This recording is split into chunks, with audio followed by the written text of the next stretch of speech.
Welcome to the Two Geeks and a Microphone podcast, your one-stop shop for television, movie, video games, comic books, book reviews, and more. Now, without further ado, here's Steven and Mike.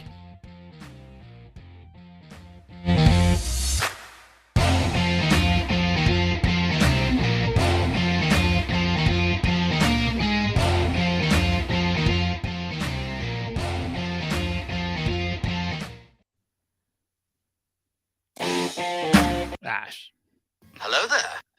So who talks first? You talk first? I talk first. Well, I guess I'll talk first today. Good morning and welcome to the Two Geeks and a Microphone show. As you can see, I am not Steven.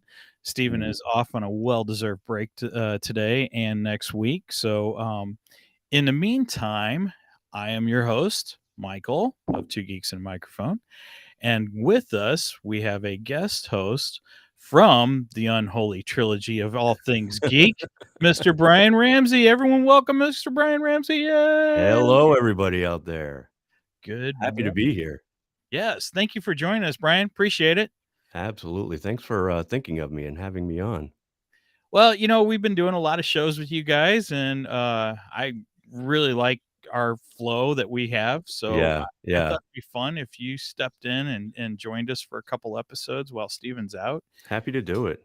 Awesome. I got some big shoes to fill, though. Big clown shoes. I didn't say that. Hopefully he's watching. I know, right? That would be awesome. I would love that. Yeah, I hope he kind of chimes in. That would be great. So there he is. There he is. Oh, there he is. Morning, Steven. Good morning, Steve. There he is. Okay. So since Steven's not here, I don't know if he got to go see Doctor Strange or not.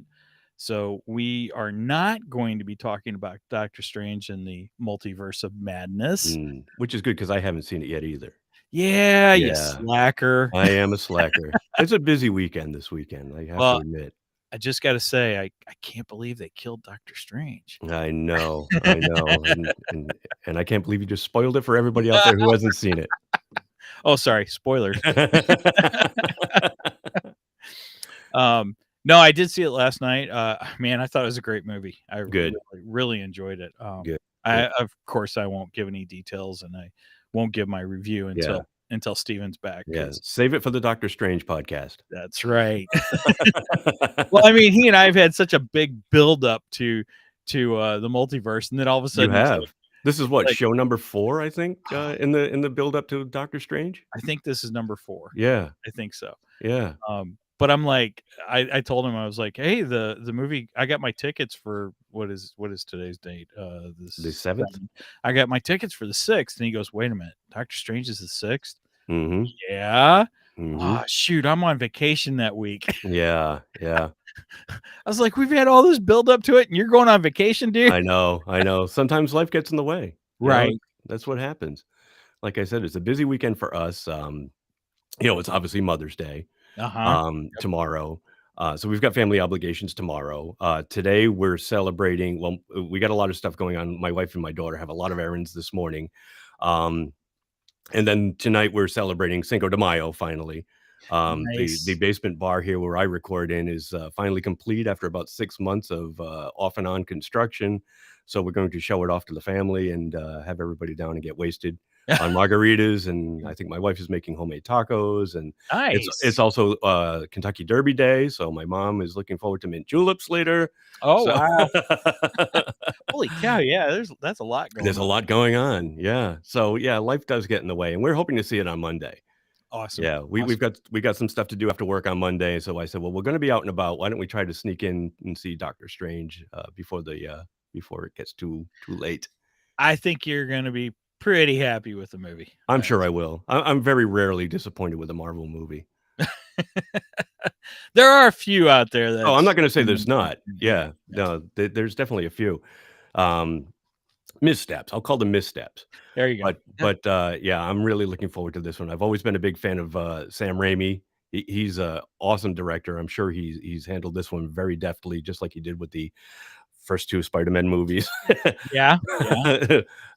Number 3 was where the studio stepped in, and it shows. And of course his Evil Dead movies, all his horror stuff I've loved. Nice. And yeah, he's just a great director. I'm sure I he's have never watched Evil Dead. Oh, Mike, we've got to get together and have a watch party. Sounds good. We'll have to get Steven in on that one too. Yeah, yeah, yeah. Megan will probably like Evil Dead. Yeah. Evil Dead 2 and 3 are very slapsticky too.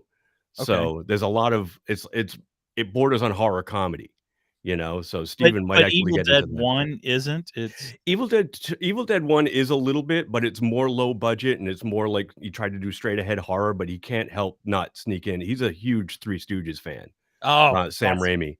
Yeah. And so he can't not sneak in some of that slapsticky stuff, but he really dives in with both feet in 2 and 3. Oh, Steven just said Evil Dead, I'm in. Yeah, see? Awesome. Oh, Yes. I gotta Steven, I show think you're this. really gonna like those. My wife said Judith killed all of them in the Doctor Strange movie. That's always my go-to for jokes about, for something anyone hasn't seen. I'm like, Judith killed him. So Judith from Walking Dead. Little ass kicker. Yep. Awesome. Well, I thought we'd talk a little bit before we got into the continued road to multiverse madness. I thought we'd discuss a little bit of news that dropped this week. We got some Star Wars news, which I was extremely pleased with. So the second trailer dropped for Kenobi. Yes, it did. On May the 4th, Star Wars Day. Yes. Oh, by the way, belated May the 4th be with you. Yes, and May the 4th be with you also. Always. Yeah, we were bad this year. We didn't have a May the 4th episode. Last year I made sure and had one. Yeah. This year, just things were kind of crazy. Yeah. And Steven wouldn't have had the time to record one. So yeah. Can I just interrupt really quick? Sure. So we record on Wednesday, which happened to be May the 4th. And it's also our first week of May. And in May, Mark likes to do what we call May the Fours be with you. And it's where we take a crappy fourth installment in a franchise, and it's one of our Drink Till It's Good episodes. Cool. And we, being the 3 geeky dads with 4 of us, and we like to play with the numbers a little bit, we decided, because it was May the 4th that we were recording on, we are doing Caravan of Courage, the Ewok adventure. The Ewok movie. Yeah, so look for that one to come out Sunday or Monday. Depending. I've already started editing it, but I'm halfway through. So, and like I said, it's going to be a busy weekend, so hopefully I'll be able to squeeze in the rest of it before Sunday night. As big a Star Wars fan as I am, would you believe I've never watched the Ewok movies? Me either. That was a first for me. And you know what, Mike? You're still not missing anything. Somehow I believe that. Yeah, just listen to the podcast and you'll hear all that you need to hear about it. Okay, all right. I've done that with a few of you guys' episodes. It's like, I think all I need to do is just listen. Yeah. Yeah. My wife just chimed in. Oh, nice. That sounds like a horrible movie. It was, Kathy. It was. That's awesome. So anyway, the Kenobi trailer dropped, and so I thought Kenobi looks fantastic. I agree. Oh my gosh, I can't wait for this show. Yeah, no, same here. Here. Ewan McGregor has got to be one of my favorite actors in all of Star Wars history. I mean, it's just amazing. He made me love the character of Obi-Wan Kenobi. It's true. It's true. Because as much as Alec Guinness, embodied that role in the first trilogy, he really didn't have a lot of screen time. He didn't have a lot to work with. Even he said, like, the lines were garbage. He thought he was making a kiddie movie. So I don't really think he was giving his all anyway. But Ewan McGregor, he just elevates it. He really does. I agree. I don't mean that to take anything away from Sir absolutely not. No. And that's what I'm saying too. He's a phenomenal actor, or was a phenomenal actor. Exactly. Bridge on the River Kwai. One of my favorite movies at Christmas time is the Albert Finney Scrooge movie, the musical one. And he plays Jacob Marley. He's really fantastic in that. Yeah. Nice. Yeah. Check that one out at the holidays. Okay, cool. Mark hates that movie, but I love it. Well, I love so many different versions of Scrooge. It's just one of my favorite Yeah. Oh yeah, everybody loves A Christmas Carol. Yeah, it's fantastic. It's a great story. It really is. it's a story of redemption. Who Yeah. doesn't like a story of redemption? Exactly. You know? Exactly. But In Gotham, everyone loves a comeback. that's nice segue. You are the king of segues. I try. But bringing it back to Yeah, we keep getting derailed, Mike. I'm sorry. it's all right. It's all right. That's Stephen and I in a nutshell. Multiple penguins, multiple icebergs. Exactly. That's right. Yeah, the Kenobi trailer looks fantastic, and I am so looking forward to it. I agree. We saw more of the what do you call the Inquisitors in this a little bit. Yes, we did. Yeah, and we saw a little bit more Darth Vader in this one too. Yeah. At the end. Oh my gosh. And as cool as the bad guys are, what really got me excited was a tiny little clip that they showed of Obi-Wan talking to Owen. Yes. Yes. You too? That was fantastic. I loved that. And it's like Owen owned him. He totally did. He said, in the trailer, he says that Luke needs to be trained, and Owen, fires back with, "Oh, like you trained his father." Burn. No pun intended. And you can just see the look on Obi-Wan Kenobi's face. Oh yeah, like so dejected. Oh, crap. He had nowhere to go. Yeah, he had nowhere to go. I guess I can't say anything to that. Yeah, I know exactly. He had no comeback for that. Oh, that was such a good moment. I love it. But now the Inquisitors, there's been a lot of controversy over the look. Yeah, the look of the is he the Grand Inquisitor? I think it's the Grand Inquisitor. I think you're right. I think he is the Grand Inquisitor. And he's got his head doesn't look quite what it did in the cartoon. So, and I get that, because if they tried, I know they've done it in the movie, because he was one of the I'm blanking on the race, but Obi-Wan went to their planet, and that was where he rode that thing and lost his lightsaber, and they showed him for a second, like that race, and I can't remember what they're called, but they were cool. But, I agree. Yeah. I called them old corduroy heads. They are. They're very groovy. Nice. They get that look. It looks like their face is just made of corduroy. I agree. I had flashbacks to the 70s and my old. I know, right? The Toughskins. Right. Mom's dragging us to Sears for back to school stuff. And if you ran, you could set fires. Yeah, exactly. Right. When they go on, do you ever watch Naked and Afraid? I haven't. I'm aware of the show, but I've never seen it. My wife and I watch it quite frequently. Okay. Is that on Discovery? Yeah, I think it's Discovery. Yeah. It's a pretty interesting show, though. Yeah. But a lot of times they try to, they each person that's in the group gets to bring one item with them that would help them during their time on the, wherever they're at. Mm-hmm. And a lot of times they bring fire starters. Sometimes they just don't bring a fire starter, which I'm always like, why wouldn't you bring a fire starter? I know. Exactly. It's probably the most important tool you need. For one thing, you're naked. You're gonna get cold. Exactly. Not to mention you got to heat up water, because if you don't heat up the water, it's gonna be contaminated. Exactly. Enjoy the runs, people. Exactly. So I think they should just give them a couple patches of corduroy and just. Yeah, exactly. That'll work better than rubbing two sticks together. There you go. Much better. So yeah, I just think it's funny that a lot of people are really down on this character right now, because he doesn't look like he looked in the cartoon, and I'm just like, whatever. Exactly. I'm sure that the performance and the character will outshine his look. Well, my thinking is he's an Inquisitor, and the Inquisitors aren't anywhere in the original trilogy, so they're not. That means they're gonna die. Yeah. Vader's probably gonna kill them once he's finished with them. So my thought is he's only going to be around for this series, and then he's gone. So why do you really care? Do you think we're going to get Kanan from Rebels? Do you think Obi-Wan is looking for other Jedi? Maybe. I don't think we're going to see too many other Jedi. I think we might see maybe one. Jedi. Mm. I don't think Kanan's going to come into it though. That's a shame. I'm kind of hoping he does, because we're getting the Inquisitors, and that's what we were first Yes. introduced to the Sure, Inquisitors was sure. on Rebels. So I saw them. I'm like, oh, I hope we're going to get Kanan. And maybe eventually lead to a live action Ezra. Well, I've And heard not in this series, I'm rumors, saying, but eventually, right. like down the road. I've heard rumors Ezra has been cast for Ahsoka.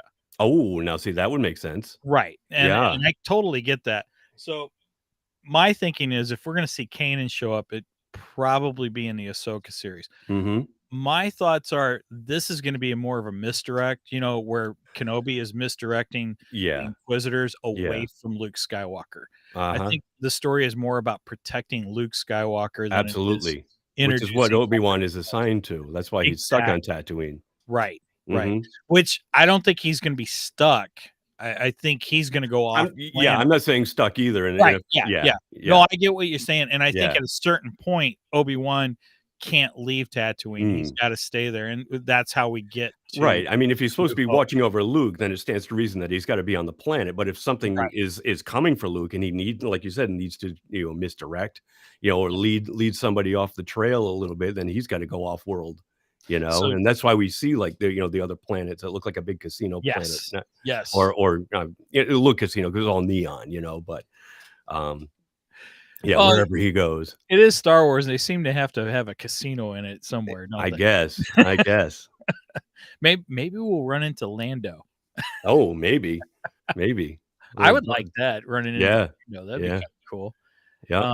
Of course, now this is 10 years before. So will we get the Donald Glover version of Lando, or will we get the? I guess it'd be the Donald Glover. Yeah, they're really gonna have to de-age Billy D. Billy, yeah. I just saw Billy D in a commercial last night. I was shocked. Oh, no kidding. Wow. Man, I love Billy D, but man, he's starting to really look. Oh yeah, they all are. Yep. I still think he's the smoothest criminal in all of Star Wars, though. Baby. He's so cool. I love him. Mama's yelling at you for being off of topic. Okay, all right, yeah. But I wanted to get still talking Star Wars, which is what we were covering. Well, no, we were supposed to be talking Road to. No, I know, but you wanted to do the news first, so that's why I was. Yeah, I wanted to get into news because that was big news that dropped, and and Stephen and I will be covering the Kenobi series episode by episode, just like we've done Moon Knight, which Moon Knight we'll get into after this episode. So let's move on to Road to Multiverse of Madness. Talk this morning. That's a tongue twister. So it is. I picked up House of M, which I was told House of M was kind of the how do I say it? The inspiration for WandaVision, which leads into all this. Exactly. It's the inspiration to WandaVision, and I won't say what happens in the new movie, but I would say a little of that inspiration goes into the new movie too. Okay, cool. So reading House of M, I thought was really appropriate for both of us, seeing how we're moving into the second Doctor Strange. And some of the events once you see the film, you're gonna go, oh yeah, that connects. That's pretty cool. Not a lot. I love how Marvel does that. It's like the little grains that you think are like non-issues, like issues. I mean, movies or TV series ago, that they pick up on. And it's like, oh, that's what that was for. Right. They're great for doing that. And I think inspiration is a great word for this because it definitely doesn't take the story for a whole and just reproduce the story. No. He I don't know who the director of WandaVision or there were probably multiple directors. Right. Yeah. But you can tell that they pulled some of their ideas from House of M and then just went their own direction with it. Right.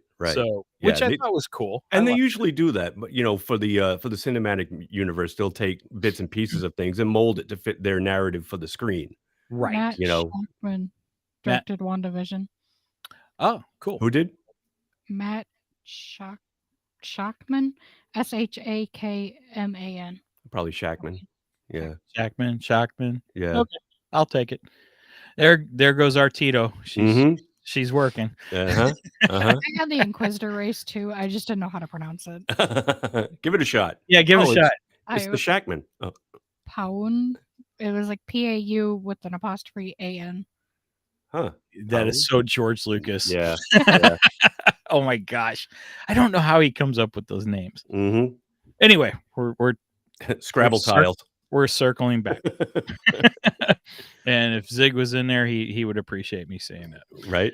All right. So I did just a little bit of research on both Magneto and Wanda, considering they're kind of the main characters of this story. Yep. So Magneto, his real name is Max Earnhardt, or AKA Eric Magnus Lensher. Okay. You're more of the Marvel expert than I am. Well, that's how they pronounced it in the movie, in the X-Men movies. In the X-Men, yeah, yep. They called him Eric Lensher. His first appearance was in X-Men #1 in 1963. He is considered the most powerful and dangerous of all the mutants. And he's the foremost enemy of the X-Men, which probably goes without saying. Yeah. The arch enemy. Yes, exactly. As a boy, he was imprisoned in a Nazi death camp in Auschwitz, Poland. Due to sickness and malnutrition, his mutant powers were kept from emerging. So nobody knew while he was in the camps that he actually was a mutant. Because in the Marvel universe, the X-Men, the X gene and the X-Men powers was kind of like an analogy for puberty. So they would manifest around the time that they were like 13-ish, 12, 13, 14, thereabouts. Oh, that's a great idea. Yeah. Wow. Yeah. So, with him being, in the situation that he was, I can see why his powers were a little latent, due to him not feeling good, due to mistreatment and malnutrition. Right. So Magneto's family was killed in Auschwitz, and this is where he kind of witnessed the inhumanity of how people can be, to other peoples who are considered different. Yep. After World War II, Magneto married his childhood sweetheart, Magda. I hope I'm saying that right. Magda, yeah.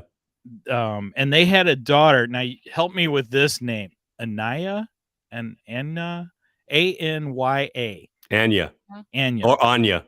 Anya. That sounds better. Yeah. Let's go with Anya. Anya. In America, we would probably say Anya. Yeah. I like Anya, though. But not Enya. Right. I know people with names I have known people with names of that spelling, and it's Anya. Anya, yeah. Oh, okay. Anya. I like that. Sounds kind of German. I would. It's European. Okay. Anya got trapped in a burning building at one point, and a mob prevented Magneto from rescuing her. He then used his powers to kill the entire mob. This frightened his wife, Magda, and she fled from him.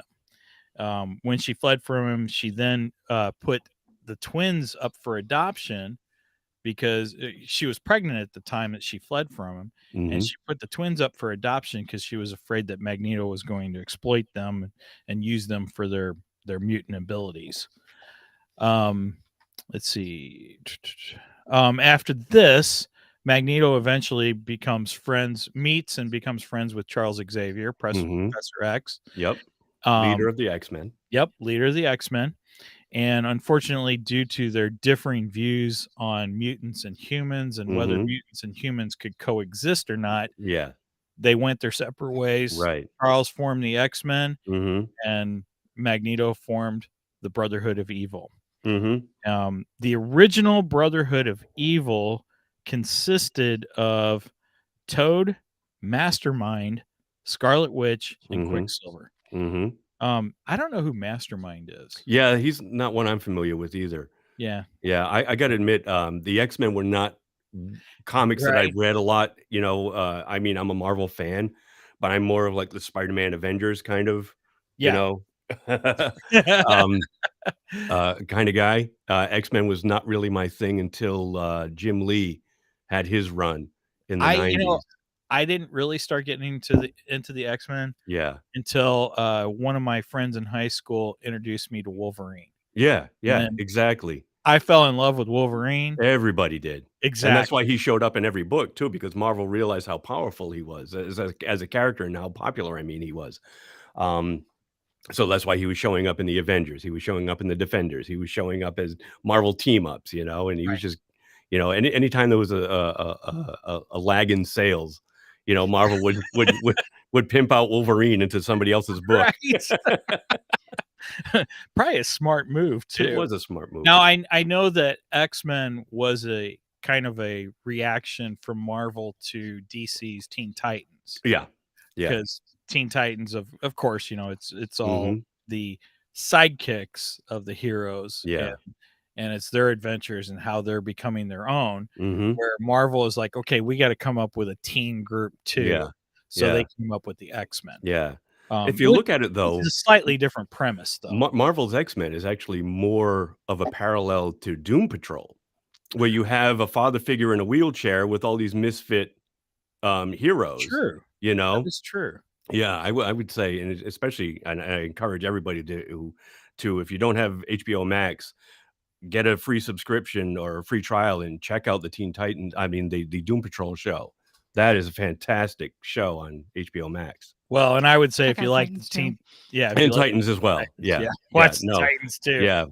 But I like both of them. Fantastic show. I really enjoyed it, and I like Doom Patrol. It's a little weird, but it is weird, but that's what it's supposed to be. Right? Exactly. Yeah. It kind of does what it's supposed to do. Yeah. I gotta catch up on it. I haven't watched season 3 yet. I think it's season 3. Whatever the latest of Doom Patrol. I'm with you, Mike. I think I've only seen up to season 2, and I started season 3 but fell off it again. So I've got to get.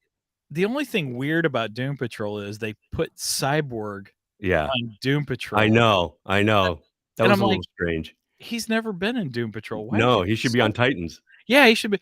And he looks like the young Cyborg from the, I can't say the original, from the new Teen Titans of the 80s. #my Teen Titans. Right. Yeah. I'm like, why didn't they put it? I don't understand why. But he was really good in Doom Patrol. He was. He absolutely was. By the way, according to Wiki, Mastermind has the ability to generate complex telepathic illusions at will that cause his victims to see whatever he wishes them to see. Oh. Ooh. Okay. That's pretty cool. That kind of ties in with Scarlet Witch. It does a little. It almost touches on her powers and abilities. Yeah, no kidding. Okay, so moving on to Scarlet Witch.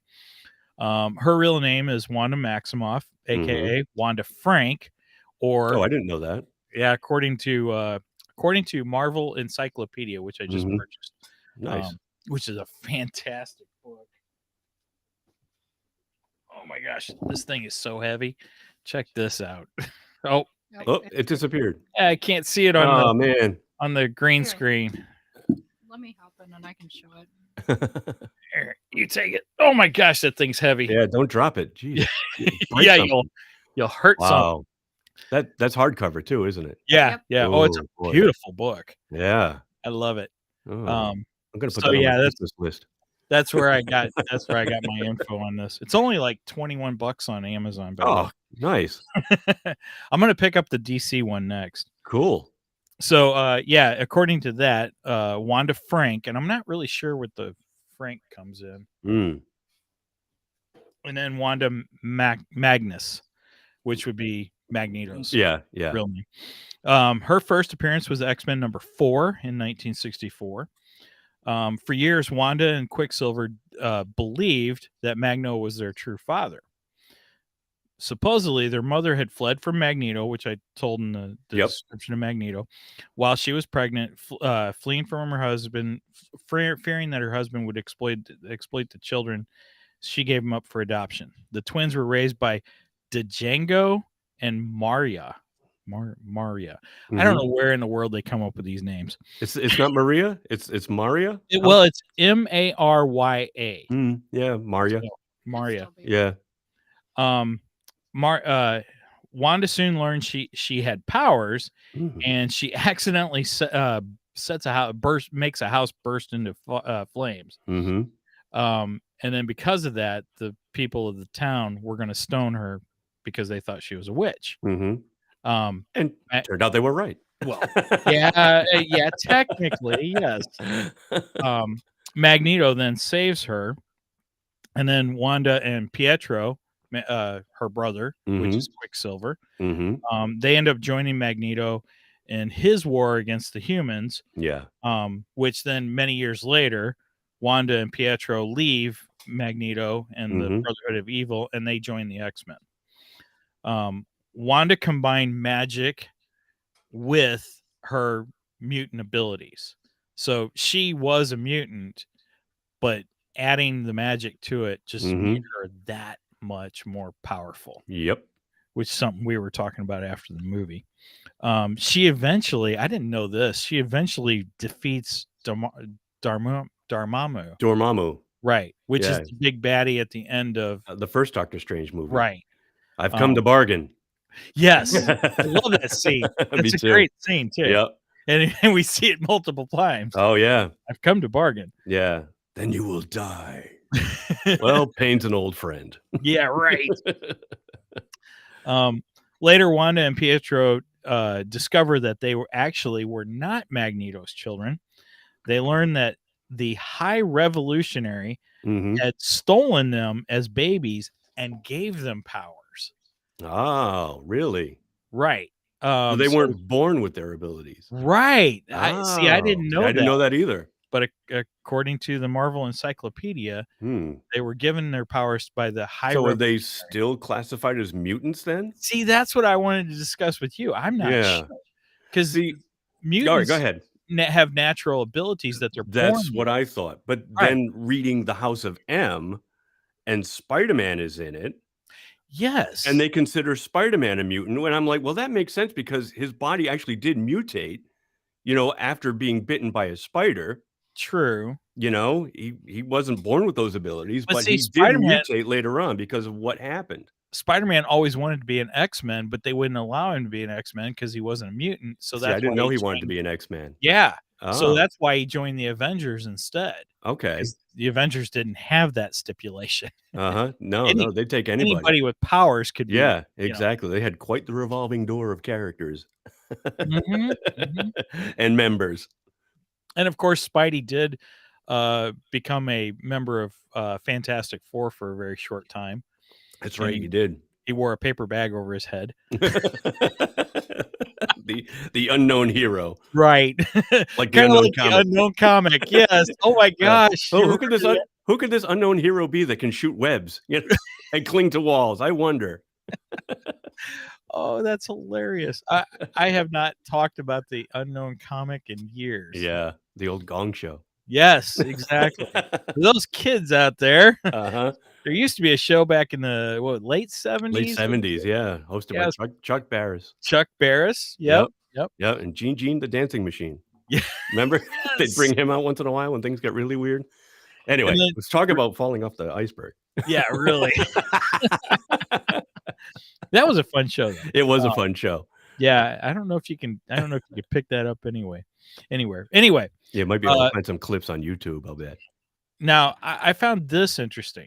Eventually, Wanda finds her real mother, who is Natalia Maximoff, and who also called herself the Scarlet Witch. Oh, no kidding. So Wanda was not the original Scarlet Witch. Oh, wow. Apparently, her real mother was the Scarlet Witch. And again, watch the new movie. All right, we'll do. I mean, her mother doesn't make an appearance, but okay, there's something. But things are revealed. Well, not necessarily revealed. Yeah, I think something in the background. It's speculation. Yeah, it's speculation on my part. All right. Well, I'll see it on Monday night, and then we'll talk. Okay. So now we come to the House of M. Okay, now I told you that I was getting House of M. You purchased it also. We both did. I've got mine over here. Yeah, I get mine too. Yeah. First, I probably won't be able to see it. Yeah, yes, I'll hold mine up. So now it's a beautiful book. It is a beautiful book, and the book. Yeah. Although there's some panels that they cut off. Yeah, I agree. The way it was executed was a little iffy. Yeah, and I had a couple of issues with the way some of the characters were drawn, particularly the males. They seemed a little wide with tiny little heads.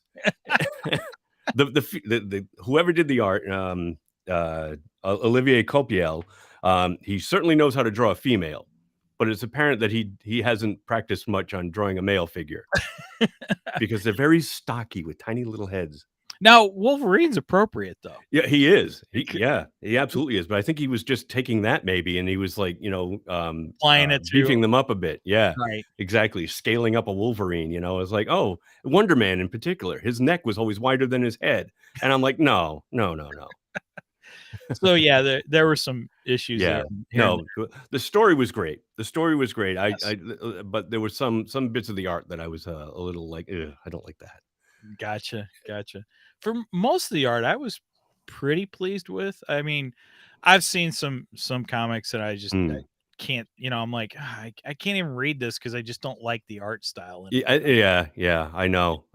It's unfortunate that it takes you out of the story. I hate it when they start up a new series and you get these amazing artists, and then they move on to something else. Yes. Yeah. Then the artist moves on to something else, and I agree. I think it's partially because the company doesn't want to pay that artist because that artist is bringing in big bucks. Yeah.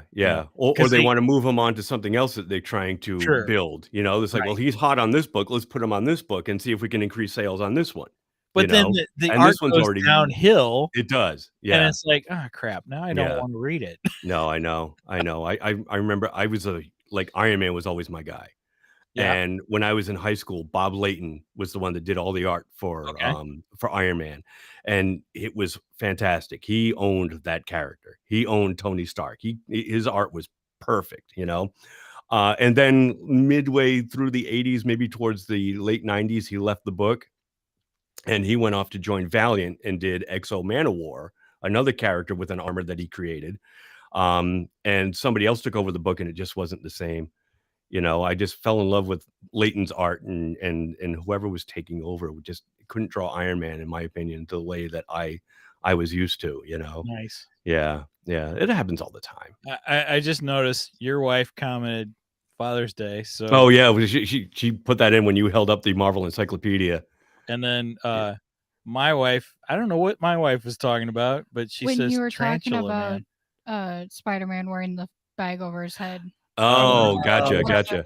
Although I don't think I can't talk. Tarantulas spin webs. I don't think they have that. Maybe not, but I didn't know that. Wow. A tarantula doesn't spin a web? Interesting. I think so. Isn't it a spider, though? I thought all spiders spun webs. I would think so. I don't know. Anyway, interesting. I'm gonna interesting. Look that up. Well, now Megan's falling down that rabbit hole now. Yeah, no, she's watching nature videos. So yeah, we both decided that we were going to do House M for this episode, and you had made a comment, and afterwards I was like, he is right. He is so right. What did I say? That we should have read the story before this. Yeah, because reading the opening to House of M, there's going to be spoilers going on for House of M for people who haven't read it. Right. But it opens with the aftermath of a big battle between the X-Men and the Avengers. And Wanda has had a huge nervous breakdown. She had already killed a couple of members of the Avengers. And now the Avengers and some of the X-Men are debating about what to do with Wanda now that she's in her fugue state.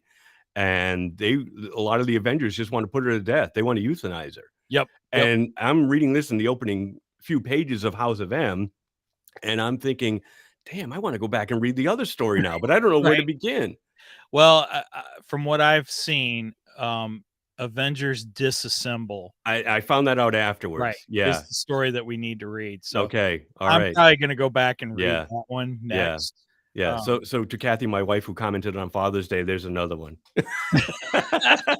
Marvel Encyclopedia and Avengers Disassembled. Nice. I'll take either both or whatever. And I'm pretty sure there's another tie. Yeah. Or another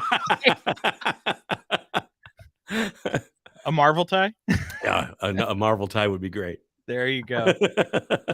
So she put done. Probably she's already on Amazon. I know, she probably is. That's awesome. So tarantulas do not spin webs like spiders, but they do spin silk. and they will either make their burrow out of silk or use a line as a tripwire almost. Well, it's kind of like spinning a web. Interesting. Kind of. Okay. Yeah. So it's not the same type of Hmm. web, but they kind of do. Yeah. Interesting. Interesting. Yeah. Still have the ability to spin silk. Well, All right. Instead of welcome. spinning a web, it's webbing, because technically Spider-Man doesn't build webs either. That's true, He too. shoots a trip line That's true. or whatever you want to call it. Right. So now A he's grapple. Welcome to Nature Talk on Two Geeks. I and know, One. right? All right. Back. Don't look for the videos on YouTube about anatomically correct Spider-Man. They're gross. Again, watch the new movie. Yeah. That's all I got to say. All right. All All I right. got to say. Done. Anyway, there's a great one-liner. But so anyway, back to House of M. So yeah, like you said, we start off where there's been a battle. Some of the X-Men have been killed, including Hawkman. Hawkeye. Thank you. Yeah. My brain switches back to DC. That's okay. But when my daughter was little, she used to call him Hawk Guy, thinking when I said Hawkeye, she thought I was saying Hawk Guy. So she's like, he doesn't look like a hawk. I'm like, no, it's not Hawk Guy. That's nice. You were gonna say something, Megan? I don't remember what I said. Oh, I'm sorry, Megan. You're good. Brian pushed the penguin off the iceberg. I did. You said you switched to DC, and I said you're in the wrong franchise. Oh. Yeah. Anyway, so we find out Hawkeye. She killed Hawkeye. She killed Vision. That's right. Yeah. And I thought there was a third one she killed too. I knew there were at least two. Yeah, I know those two for sure. But and obviously Vision kind of plays into her going mad. Yeah. You know, because they were husband and wife at Right. Right. too. So yeah, so she's going mad, and it opens with the scene of her giving birth to the twins. Okay. And then all of a sudden, it all kind of starts crumbling, and you see Professor X saying, "Stop it! Mm-hmm. Stop doing this," because Mm-hmm. she's completely creating everything that's happening that it's not in reality. Which again, that takes you into WandaVision, because everything she did, she took that entire town and remade it to to fit her fantasy and everything, including having the twins. Exactly. So this was a big influence on that TV series, but the stories are a lot different. The story for the MCU is very much scaled down. You know, where she just took over an entire town, the town of Westview, wasn't it? Yes. Oh, Westlake, Westview. And in the book, The House of M, she basically gives everybody their heart's desire, what they would consider to be their perfect scenario. Gives all the X-Men. Yes. She gives all the mutants. Yes, what they want. Well, yeah, I shouldn't even say X-Men. I should just say all mutants. Yeah. Because apparently she gets into Charles's head and discovers what all their desires are. Right. And she recreates the entire universe. Yeah, in that image. Including Magneto basically ruling Genosha. over. Yeah, and being the leader of all the mutants, which in this world, the mutants are the dominant species. Right. Exactly. And so Magneto in this world is basically in charge of everything. And nobody knows what's going on. Nobody understands what's going on. Right. Until Wolverine wakes up. Yes. Wakes up to Mystique. Yep. That's right. Yeah. And that threw me off because Mystique calls him James. I know. And I was like, where does James come from? Yeah. He's never had an identity of James, as far as I know. Nope. It's always been Logan. Wolverine and Logan. Yeah. I'm like, where did James come from? No. Isn't his real name James Howlett? Is that what it is? It is, actually. And they do touch on that in the movies, too. I think one of the Wolverine movies, they called him James. Okay. Man, it's been a while. Again, the X-Men are not my forte. Right. I'm a casual X-Men kind of guy. Yeah, and I watched all the Wolverine films. I just Yeah, me don't remember too. that Yeah, detail. yeah. So And that they're not ones that I revisit on a regular basis either. yeah, Where yeah. like, you know, I will watch anything from the MCU, like all the Avengers movies and everything leading up to them. You know, All those characters I'll watch on the funny multiple thing times. is I like the Wolverine, it was kind of more of the retelling of his origin and everything. Mhm. I like that one, and I know there's a lot of people out there who just hate that. Yeah, yeah, They're like, "Oh, this movie sucks." I'm like, yeah. Is that I the one with Liev Schreiber as, is his brother as Sabretooth? yes, Yeah, I think that was yeah, yeah. and 'Cause it's got that opening montage of him, like, through the years and all the different wars that he's fighting in and all the different things that I he's think doing. that and he's in Japan, I and think it ends up in Japan. They all kinda run into each other, honestly. I know they Yeah, yeah, it's so hard to tell them apart now at this yeah. but anyway, I just know it's the one that, like, almost nobody likes, but I Mm, like it. I yeah, think it's a good movie. yeah. But then again, I didn't care for Logan. Was it just Logan? The Oh, the last final one? yeah, I Yeah. really didn't care for that one. That was a little depressing. It was. It was Yeah, extremely depressing. yeah, Did you know yeah. Wolverine's Canadian? Yes. Yes. I didn't Yeah. realize that. Wasn't he a member of Alpha Flight too at one point? Uh, Which was Maybe like the Canadian superhero team? maybe, I don't remember. Now, I used to collect the Wolverine series when it Mm. first came out, you know, Mhm. the original run of the Wolverine series. Yeah, me too.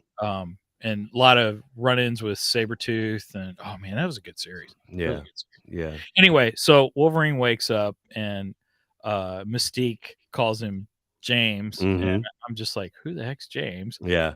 And Yep. then it's that point Wolverine realizes that he has all his memories. I know. I And know. And that he's Wolverine also like the leader of a splinter group of SHIELD. right. Was it like the Yeah. Crimson Guard or something they called themselves? Or Yeah. yeah. It's like this whole universe is upside down. Oh, it really is. It's Yeah. so weird. Yeah. It's that point when Wolverine's like, "Wait a minute, this isn't right. No. Something is going wrong here." Mhm. And so he's trying to get to the bottom of it. He escapes that group, Mhm. just jumps. Yeah. Oh, I I know. love that. Jumps off their ship, Yep. falls down to the ground, Mhm. basically to die, and Yeah. then of course come back to life Yeah. because Yeah. that's Wolverine. Yeah. You know, Well, didn't they also touch on the fact that, he doesn't have his mutant abilities anymore, his healing power? So at one point, don't they say, like, the well, adamantium in his skeleton will kill him? But uh, it doesn't. yeah, because that doesn't make sense. Because Yeah. he uses the ability when he jumps off of the whatever the Yeah, plane the thing. helicarrier kind of Yeah, the thing. helicarrier. Yeah. And then he also uses it because he goes to he finds Luke Cage Mhm. and I forget who all's in that group, Yeah, but yeah. he finds them and Yeah, 'cause Hawkeye's yep, there. Which yep, Hawkeye's alive. did they explain how Hawkeye is still alive? It's got it they didn't, but I guess it all has to do with Wanda's manipulating this Oh, universe. she I'm guessing it's probably because she She felt felt guilty bad.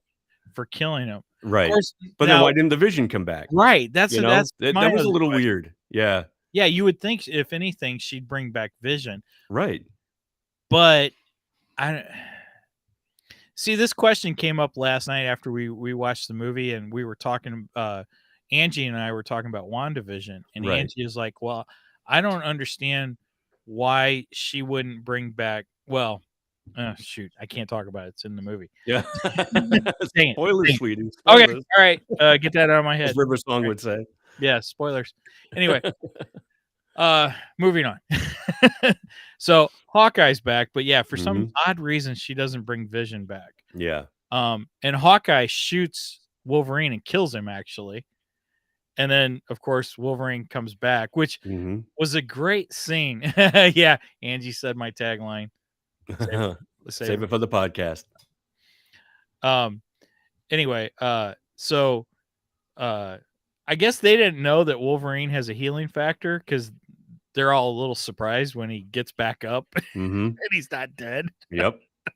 which I absolutely love. Yeah. So yeah, Wolverine comes too, and he's Yep. like, "Look, I know you guys don't trust me because Yeah. I'm a mutant and they're Yeah. not mutants, Yeah. Yeah. but something's not right here." Right. You know, Right. and he starts telling him how he can remember all of his past. Everything. Where Yeah. before this happens, we all know Wolverine has very foggy and few memories. His memory had been wiped and wiped and wiped and Right. wiped. Yeah, So much like they did with the Winter Soldier in right. the MCU is what they Exactly. did to Wolverine in the comics. Yes. Angie said that the first part they still had their powers. She just wanted them to be happy. Ah, okay. She was just trying. She was focusing on everyone else. It sounds like Okay. instead of herself. So that's Mhm. probably why. Oh she yeah, I didn't- forgot. Angie read it too. Yeah, yeah. Hi, Angie. Morning, Angie. Angie, you can still hop in. Yeah, that's true. If you want to, you can hop in.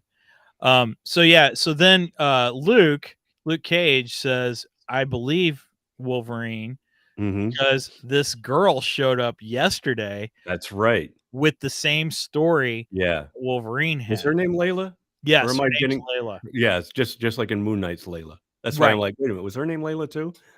Yep. Yep.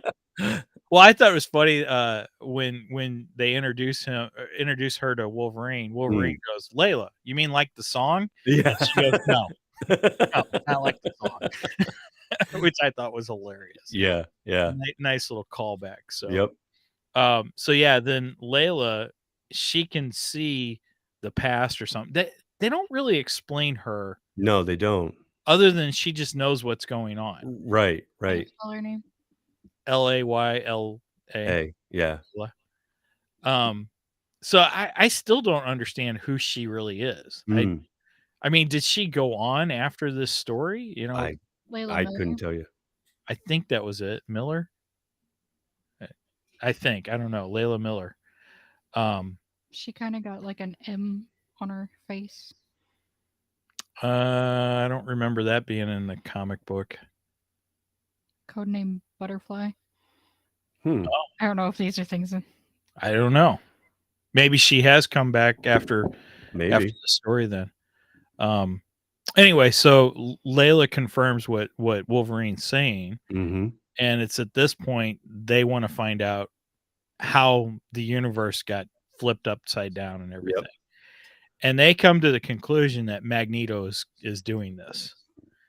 And their thought is we kill Magneto Mhm. And everything will be right again. everything will be right again. So now they come up with a mission to go after and kill Magneto. Yeah, Right. so they all sneak off to Genosha. Right, exactly. And in Genosha, they're having this big like celebration or Mm. some kind of gala. Yeah, something. yeah. I think it was to celebrate Magneto being leader of basically, Everything. mutant kind, which is the Right. dominant species of the world. So basically, he's like the big world leader. Right. Yeah. And I think is it at this point? Yeah, they attack. They Yes. attack that celebration that's going on. Right. I think it's at this point that Magneto comes to the realization Mhm. that this is all a Yeah. created universe, that Right. this isn't what really happened. Yeah. And they kind of show him like he's got like a memorial to Charles Xavier in his garden Yes. too. It Yes, almost 'cause looks like a tomb or a big gravestone, a big grave marker that right, and he's contemplating, and it almost looks like he's grieving over. right, and, Layla and, is it Cloak. Cloak and M? M? I'm not huge up on Yeah. she was apparently one of the leaders of the X-Men at one or of the Avengers at one point. Mhm. Or was it X-Men? I don't know. Anyway, she was the leader of something. They're trying to find Charles, Mhm. and then that's when they find the memorial to him. Right. And And Cloak actually phases right, underground, and he looks and he sees that there's nothing underneath. He says, "There's right. no body. There's no body. There's nothing here. It's just a marker."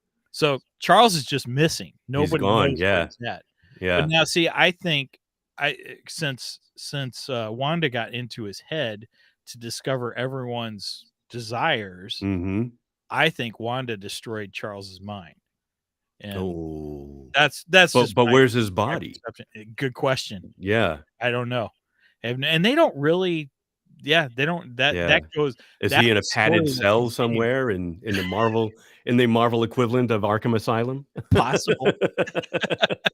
Very possible. So yeah, it says at this point Magneto realizes what's going on. And is it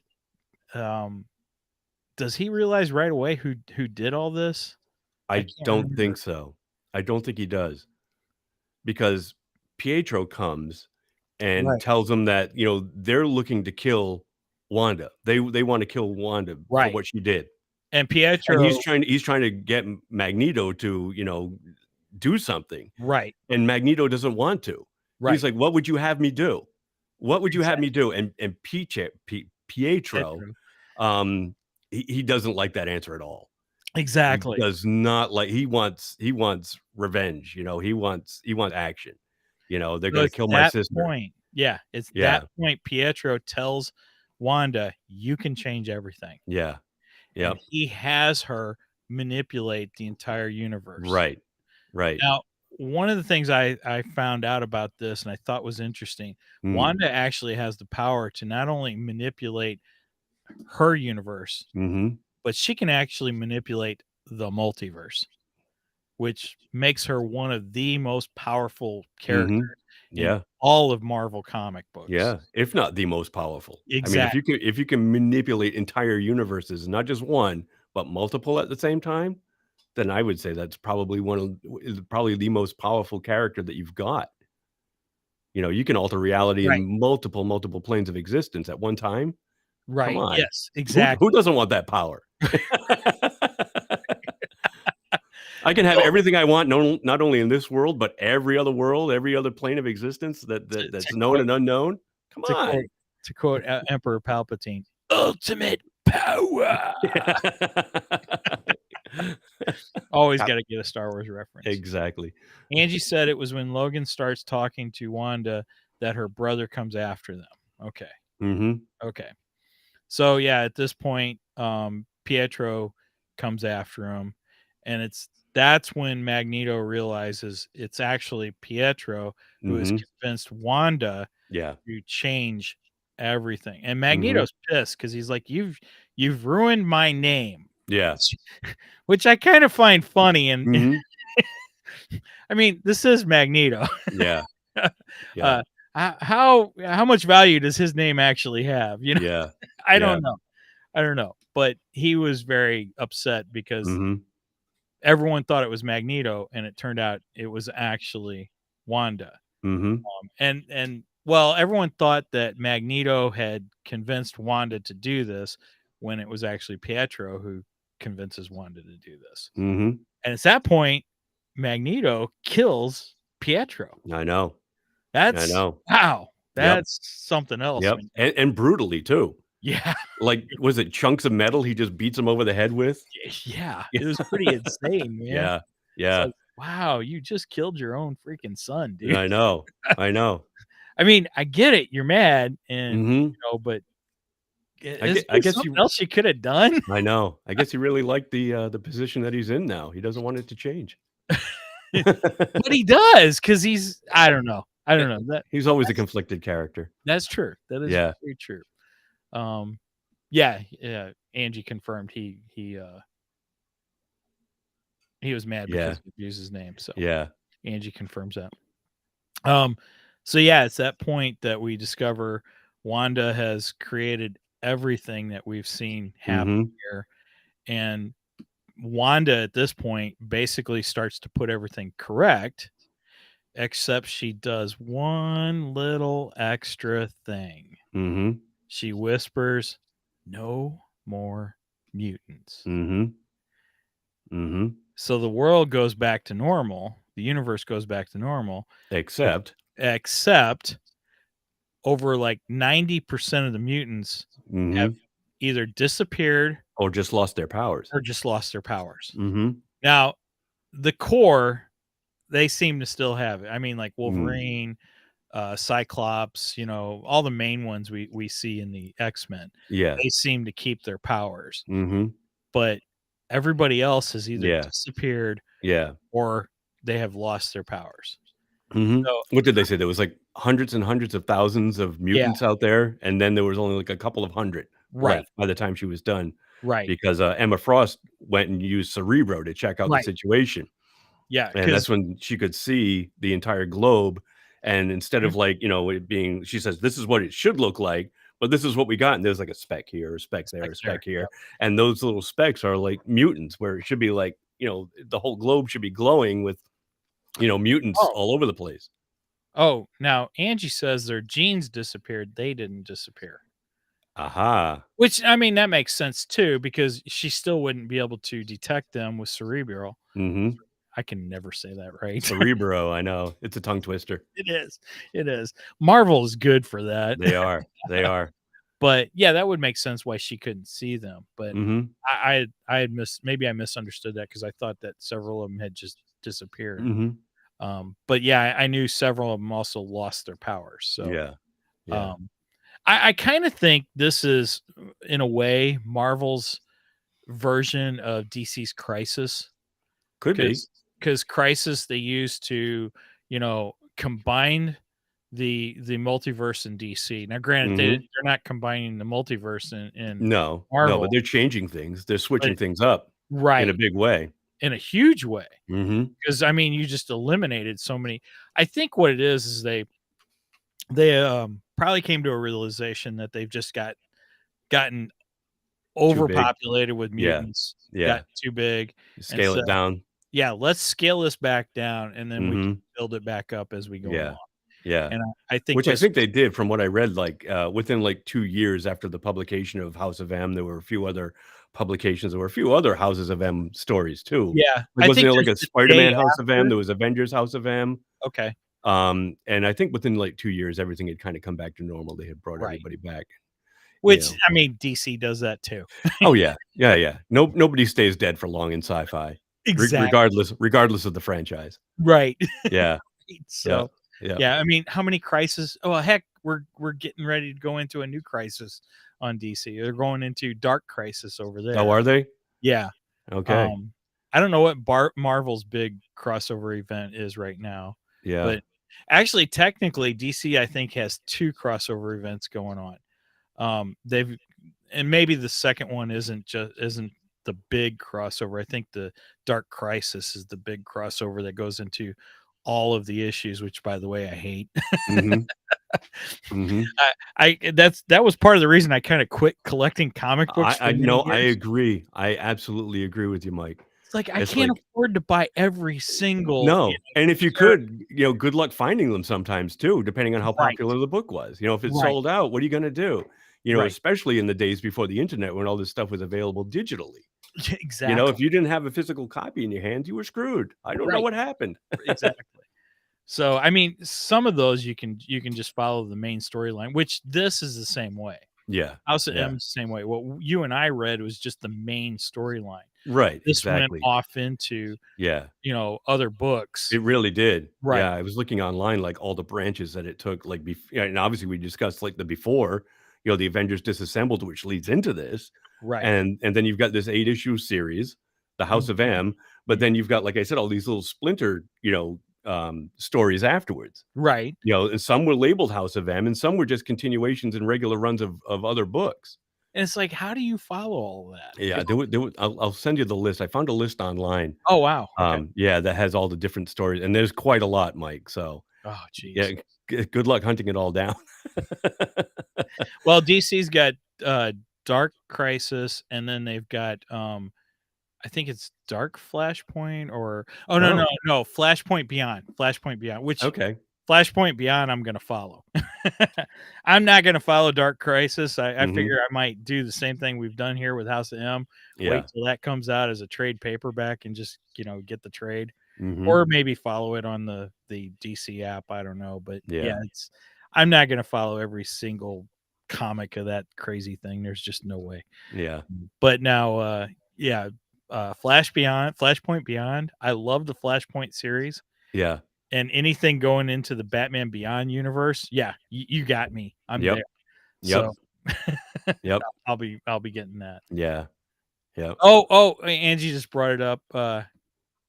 Oh yeah, it's Free Comic Day. Yeah, today's Free Comic Day. Yeah. So as of recording this on May 8th, today is Free Comic Book Day. So when this airs, Comic Book Day will have been a week past. Yeah. But that's where Mark is this morning. Oh yeah, that's right. He's signing yeah. autographs today. Yeah, he is. He's for those that don't know, Mark is one of the 3 geeky dads, and he's published his own comic called Werewolf with a Chainsaw. And today, if you're in the local area where I am in Massachusetts and Northern Rhode Island, he can be found at Rubber Chicken Comics in Bellingham, Mass. So check him out. Yeah, go give Mark some love and yeah, say hi. He's a great guy. I like Werewolf that with a store chainsaw. name. What's that? I like the store name. Yeah, Rubber Rubber Chicken. Chicken. Yeah, Jay Pillarella. I hope I'm not butchering his name. He's the owner and proprietor. He's a great guy. Cool. Yep. Stop in, say hi. Yeah, our go-to comic book store here in Belleville is Fantasy Books. Mhm. We have Fantasy Books and Twilight. I'll give Twilight a shout out too. Yeah. Fantasy's more of my go-to because I've pretty much been going there since high school. You know, in high school actually. When I first started comic books, we had a old comic book shop here in Belleville called Silver Spoon. Oh wow. And I loved Silver Spoon. It was a fantastic shop. Yeah. And then Silver Spoon closed and Fantasy kind of took over in the area. Okay. And Fantasy now they have 4 locations, I believe. Oh, that's nice. 3 on the east side, on the Illinois side, and then they bought out one of the biggest comic book shops in St. Louis. It was called Star Clipper, and they bought it out, and now it's a Twilight. I think, or not Twilight. It's Fantasy, but I think they kept the Star Clipper name too. Yeah, so I've been there. Oh, have you? I haven't been over. We need to go over there sometime. I always go to the Belleville and the O'Fallon locations. Those are the only ones I go to over here on our side of the river. So. So yeah, so if you're listening to this today, if you're watching this today, you got time, go out. After watching our shows, or Mike saying our, but Mike's show. Today it's your show too. Yeah, so. Head on over to your local comic book shop and support your local comic book shop. Yeah, give them guys some love. Cool. All right, well, that's House of M. And I'm gonna interject real quick. Sure. Because I never got to say it. Okay. Layla's power, she can perceive divergent realities. And she also restored some people's true memories. Wait a minute. Like Logan. Yeah, and it also says Luke Cage on the wiki. Oh, okay. So wait a minute. So she diverges other realities. No, she can. No, she perceives them. So that's how she could see that things weren't right. Okay, that's right. Okay. And so she remembers what happened before Wanda changed it. Okay. For just a second, I was thinking almost American Chavez. Because, Kind of. Yeah. Interesting. You're getting into spoilers. I think anyone who's seen the trailers knows that American Chavez is in new film. Yeah, I don't think that's a secret. But what she does is so. Well, no. I'm not going into that. It's just I'm just now I'm thinking. Wow, I wonder if similar, but I don't think she has quite the same. Yeah. She doesn't sound like she's as powerful. There's a key difference between words. Yeah, sure. Yeah. Words are important. Words are important. And I just wanted to bring up something that I forgot earlier. As far as like the House of M being referenced in WandaVision, there was an Easter egg in WandaVision that alluded to the House of M. It was on the wine bottle. Oh, did you pick this up? No. There was a wine bottle that bared the name Maison du Mépris. And that is basically maison being house, and mépris starts with M. But if you translate it, from French, it means house of contempt, which is actually quite appropriate when you consider, Pietro's disposition towards Magneto. Sure. Later on in the story. Oh, that's awesome. Yeah. No, I didn't catch that at all. That's great. That was one of the things that I remember reading back when WandaVision started. Like they were like, "Oh, House of M, House of M." The wine bottle says House of M. Yeah. Well, I know it's Elizabeth Olsen, right? Yeah. I know she's not Mary-Kate or Ashley. Right. Well, they're her variants, so yeah.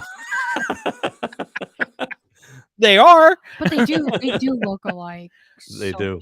Well, of course they look alike. Of course they look like they're her variants. their variants should look somewhat alike. She is younger than her sisters. Yeah. Of course, then again, Sylvie doesn't look anything like Loki, and she's No. his variant, so Mm-hmm. I guess some variants don't. And Yeah. alligator Loki doesn't look anything like Loki, so Neither does Kid Loki, really. well, true. So yeah, I guess some of the variants could look different. Now, President Loki looks I was gonna exactly. say, Yeah.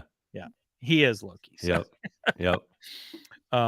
Hey, classic Loki didn't look anything like true. MCU Oh, Loki. I loved classic Loki. Yeah. Me too. He was so awesome, And I like that actor too. And his name Oh, is I'm forgetting his name now. I'm blanking. that escapes But me. he's go find it. Megan's looking for it now.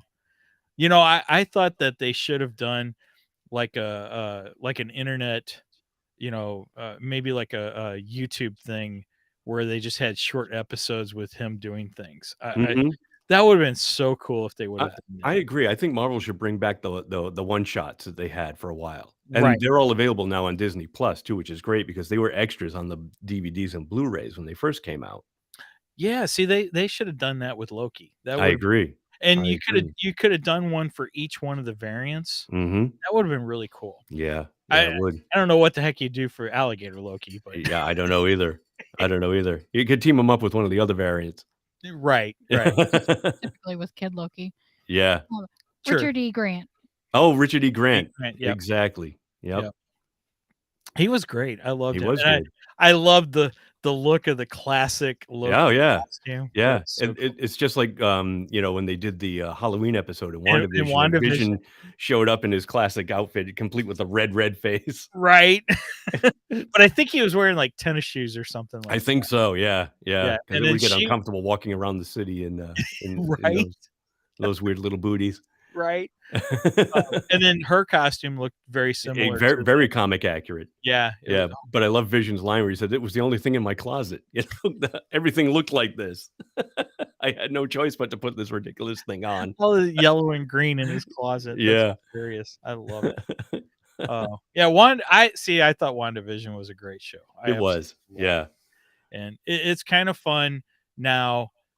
Now that I've read House of M, I mean, when I went back and rewatched WandaVision for the second time, it hit me. I'm like, this is so dark, actually.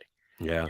When you first watch it and you don't know what's going on, it doesn't seem all that dark. Right. It's just kind of mysterious of, okay, what is going on here? But then when you go back and rewatch it and you know who she is and you know what she's doing. Right. It's like, man, this is dark. And then read House of M, and it's like, oh yeah, she has all these dark tendencies. So she's a pretty deep character. She is. She I really like is. her. I really like her a lot. So yeah, same here. And all of this stuff is all the product of her grief and dealing with that. Yep, exactly. And it's the same whether you're watching Wanda, as far as the grief goes. Yeah. It's the same whether you're watching WandaVision or you're reading House of M. Exactly. That same, emotion. Yep, that thread runs through both of them. Exactly. Yeah. Grief can do a lot of damage. Yeah, and for her, it does do a lot of damage. Yeah. Oh my gosh. Yep. So, all right. Well, that's House of M in a nutshell. I would highly recommend reading House of M. Yeah, same here. And I would highly recommend reading Avengers Disassembled. Right. Before reading House of M. Right. Even though we haven't read it because jumping in at that point, it just makes you want to see what happened prior. Right. It's like, wow, that sounded like a cool story in itself too. So, well, I did the same thing with Spider-Man when we were kind of doing a build up to Spider-Man No Way Home. Yeah. I read Spider-Man, I think it's One More Day, which is a great book, by the way. It's a great storyline. I really enjoy that. From what I understand, it's kind of divided with the Marvel fans. Yeah. Some fans love it. Some fans just absolutely hate it. Really? I thought it was a great story, though. So what's the story, if we can get into it really quick? Well, I know we're trying to wrap it up, but in that story, Aunt May gets killed. Oh. And Peter Parker is trying to reverse it, basically. So that's his One More Day. Oh, and that's kind of why does he go to Doctor Strange in that one too? He tries to go to Doctor Strange. Doctor Strange can't help him. he ends up turning to Mephisto. Oh God, really? Which I thought that Doctor Strange, when we were going into No Way Home, Yeah, I thought that maybe Doctor Strange wasn't actually Doctor Strange. a lot of people were thinking that. Right. I I thought it remember was reading a actually lot of people Mephisto. were thinking that. So, but obviously that turned out to be wrong. Oh, Mhm. sorry. Spoilers for Spider-Man No Way Home. If you Well, haven't it's seen it's been out for 6 months now. Right, If you I haven't don't seen think it, you have no excuse. I don't think anyone in this audience has not Any seen Exactly. Spider-Man No Anybody Way who's a Home. Marvel fan or a Spider-Man fan has probably seen it more than once at this Exactly. point. So I've seen it probably 3, 4 times anyway. yeah, me too. Me too. But yeah, so Mephisto ends up making a deal with MJ and Peter that they no longer can be together. That Oh, they that's don't the know each other. stipulation. Yeah. There's always a price. And I think that's why fans hate it so much, Uh-huh. because it's separate. Now, I'm a big fan of those two, and I don't like the idea of them being Yeah. split up either. Mhm. But I love the story. The Yeah. story's great, and it Well, makes for great and to conflict. tie that into House of M, Yeah. Peter gets his kind of wish, but he's with Gwen Stacy, Right. not Yeah. MJ. Right. We didn't touch on that. Uh-huh. Everything, Oh yeah, I forgot all changes for about Peter that. as well. I forgot all about that. Yeah. You're Yeah. absolutely right, because we Yeah. see Peter Parker. He has his son in He this. does. Yes, I almost Yeah. forgot. Yep. Now, see, in One More Day, he has a daughter, which Okay. I think they continue that through canon, though. I Do think they? he actually does have a daughter as things go along through the Spider-Man universe. Okay. I think. I'm not real up on my Yeah, Spider-Man stuff. I was gonna say it's been a long, long time since I read Spider-Man too. Me I've too. fallen off collecting in the last 15 years or more. Yeah, But I I'm pick up an odd a issue here and there, but yeah. yeah. I'm a huge Spider-Man fan, though. I do Yeah. love Spider-Man. He's one of my Mhm. he probably is my favorite. Mhm. Oh, my Yeah. wife's saying that we didn't rate the book. Yeah. Okay, all right. So we need to give our rating and then sign off for this episode. Okay. So what would we rate this one? What would we make our scale? Multiverses? Okay, all right. So and we've changed our rating now. We Yeah, no on a longer scale go of 1 to 10. 5. It's now 1 to 10. I would give this a 9. Mm, I really enjoyed this book. yeah. I thought it was a great book. The story's really good, but I agree with you. I think you probably need to read Avengers Disassemble Yeah. before this, which I plan on Mhm. going back and reading. Yeah. I think I will too, Mike. And then But we'll have to do a show on it's that a one. great book. Oh yeah. Then we'll have to tell people, okay, if you didn't listen to this Yeah, episode, yeah, yeah. Well, it's like the prequel, you know? Yeah, there we go. We're following George Lucas's numbering system. Right, yeah, we'll have a prequel to House of M. That sounds good. So yeah, I would rate it. I think I'd go a 9 on this one. I Yeah, really enjoyed it. yeah. I agree. The story was a 9. I think I'm gonna give it an 8, 8.5 just because I was disappointed with some of the artwork. Okay. But that's not to say that the story was not fantastic. Some of the way, I should say, the way that some of the male figures drawn just kind of bothered me. And I will agree with that, Mm, but with me, it's more on the fact that we read the trade paperback, yeah. how they cut off some panels. That was just Yeah, weird. yeah. I know the layout of it was not executed very well in some spots, It's but like, how do you do? Why? Ugh. yeah, I know. We've already got a sizable book here, so I mean, Right. why not, give us a splash panel here, devote an entire page to what's supposed to be an entire page. Don't break it up. Exactly. Even if I have to turn the book sideways to get the full effect, How did the editor not? I don't know. I I don't know. But no, it's still a very good book. Very good story. And yeah, I'm like you. I want to read the lead in. Awesome. Okay. Well, with that said, that is our review of House of M. Mm-hmm. I think it's a great book and a lead up to the new Multiverse of Madness. Doctor Strange Multiverse Yeah. of Madness. MOM, which opened on Mother's Day weekend. Yeah. Go figure. I didn't even catch. Oh, that's good. That's really good. All right. Well, with that said, I guess I'll close this out. Brian, thank you very much for Thank you for having me. stepping in for Yeah, Steve. it's been a pleasure. It's been a pleasure. You've done a great job. Oh, thank you. I knew I'm you no would. Steven. I could never fill his shoes, but I appreciate you thinking of me and having me on. We appreciate it. Now, go ahead and plug you guys. Yeah. If I can really quick, you can find me and Mark and Derek and Tito at 3 Geeky Dads. We publish our episodes every Sunday night, so they should be out Monday morning for you to find us. We're available everywhere podcasts are found, or we like to direct everybody like you to our website, which is www.3gdpodcast.com. That's www.3gdpodcast.com. I was going to try to interject like Derek was. Yeah, because I don't want people typing out 3 and right. Exactly. I can't find these guys. They're not online. Well, and our website, which is the hub to everything 2 Geeks, is 2 the number 2. Yep. Like you said. Yep. And GEKSMIC.com. And it is only 2 E's, by the way, Brian. When you guys linked to us last time, you put 3 E's in. Did we? Oh, I'm sorry. That was probably me. That's okay. No problem. So anyway, you can get to our website. That is our hub to everything. You can get to our Facebook page, our YouTube page, our Ko-fi page. So if you'd like to help sponsor the show and, become a friend of 2 Geeks and a Microphone, a supporter, you can go to Ko-fi and support us on there. We have some cool things on there. We got a couple Ko-fi only episodes.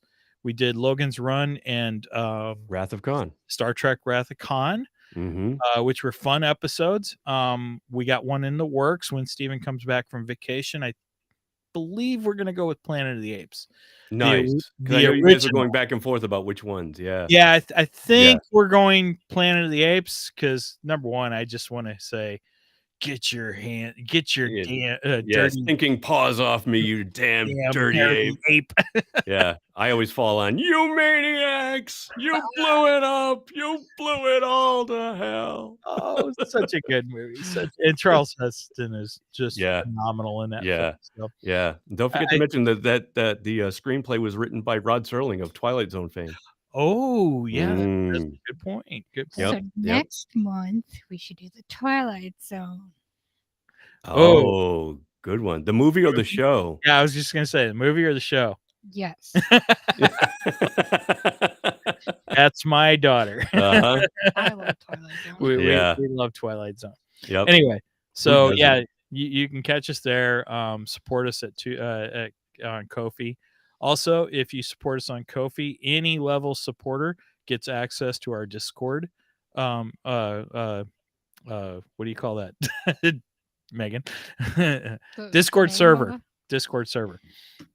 And if you get on Discord, you can have priority in the comments for the live shows because we have a Discord live channel that you can get on, and we'll give you priority there.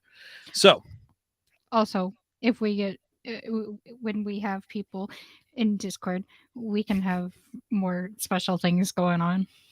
That's true. There's been talk of doing some watch parties and things like that. So that's cool. Yeah, that's where you guys should do the Evil Dead for Steven. Ooh, okay, yeah. We'll have to talk more about that later.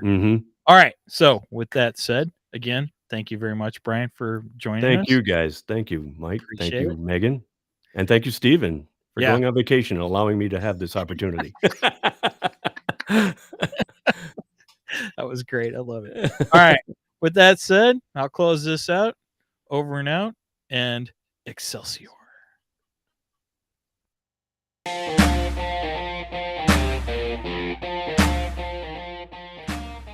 Thank you for joining us today on the 2 Geeks and a Microphone podcast. Tune in next week when we will have more news and reviews. Until then, may the force be with you.